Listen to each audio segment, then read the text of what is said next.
घर की पृष्ठभूमि कहाँ से मिली? और क्या उसके लिए प्रेरणा रही और क्या ये रियल इंसिडेंट पे या रियल लाइफ पे बेस्ड है किसी की? देखिए, आगरे में मेरे पिता पोस्टेड थे और मैं विश्वविद्यालय में पढ़ता था और छुट्टियों में आगरा आता था और 2-3 महीने जो गर्मियों की छुट्टियाँ थी बिताता था। एक परिवार था जो हमारे घर से थोड़ी दूरी पर रहता था और किसी इत्तेफ़ाक की वजह से वो एक पारिवारिक संबंध हो गए थे। उनके परिवार के लोग हमारे यहाँ आते थे, हम लोग उनके यहाँ जाते थे और एक वो था। वहाँ मैंने इन चरित्रों को देखा और ये कई बार बहुत तो जैसे आप कह सकते हैं कि तकलीफ़देह अनुभव होता था उन चरित्रों को देख कर के।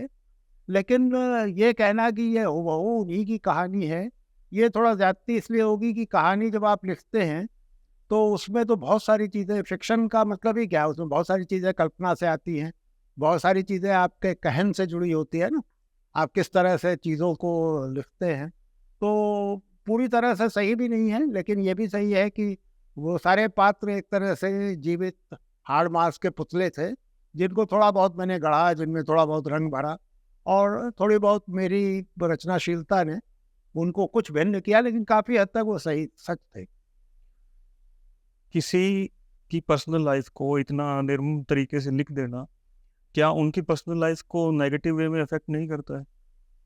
एक तो देखिए पर्सनल लाइफ़ ये बात आप सही कह रहे हैं, बड़ा मुश्किल हुआ क्योंकि दुधनाथ सिंह ने कहानी नमो अंधकारम लिखी और वो इलाहाबाद के एक बड़े लेखक के बारे में, इलाहाबाद की एक प्रोफेसर जो हिंदी यूनिवर्सिटी में थी, अरे जो इलाहाबाद विश्वविद्यालय में थी, इनके बारे में और कई जीवित पात्र हैं जिनके बारे में था और उन्होंने उसे इतना ज़्यादा ऑब्वियस कर दिया कि लोगों ने इलाहाबाद में पहचानना शुरू कर दिया कि ये कौन सा चरित्र है और वो पूरी तरह से निगेटिविटी से भरा उपन्यास था।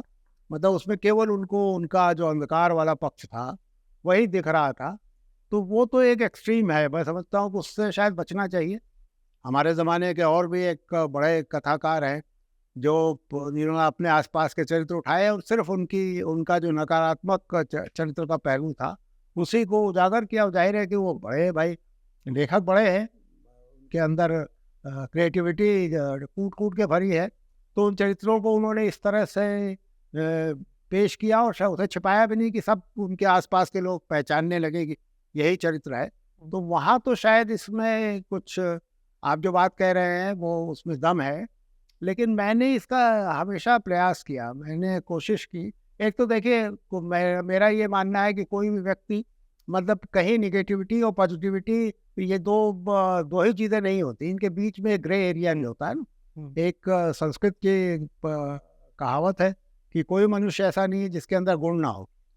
तो अब ये आपके लेखक के लिए चुनौती है कि आप वो केवल उसके दोष दिखाई दे रहे हैं आपको या जिन्हें आप नेगेटिव कह रहे हैं, नेगेटिविटी जिन्हें कह रहे हैं, सिर्फ़ वही दिखाई दे रहे हैं या उसके चरित्र के कुछ जो उजले पक्ष भी हैं, कुछ ऐसे पक्ष भी हैं जो उसे मनुष्य बना रहे हैं, वो भी दिख रहे हैं, तो आप कैसे उन्हें साधते हैं?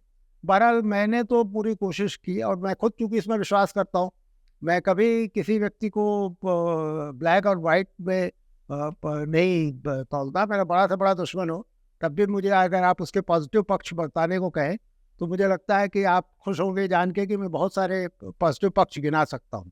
हुँ। तो लेखन में भी मैंने इसका ख़्याल रखा